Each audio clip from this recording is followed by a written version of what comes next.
चला तर शुभ सकाळ सर्वांना. आजच्या दिवसाच्या ना सर्वांना गोड गोड शुभेच्छा. तर आजचा दिवस सर्वांना खूप छान जावो. दररोज येणारी सकाळ ना ही कधीच साधीसुधी सकाळ नसते.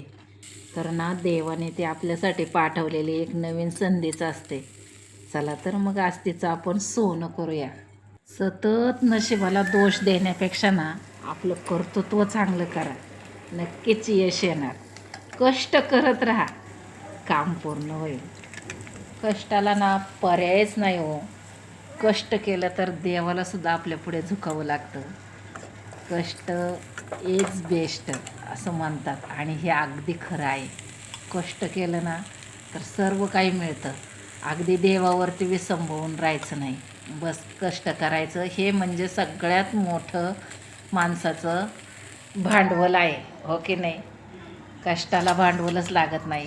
कष्ट केलं ना की आपोआप यश येतं आणि ते करायचं. आणि बघा, आपण बोलता बोलता आपल्या सुनबाईने तर पोहे तयार केले, त्यावरती अशी मस्त कोथिंबीर आणि लिंबाची फोड. या पोहे खायला.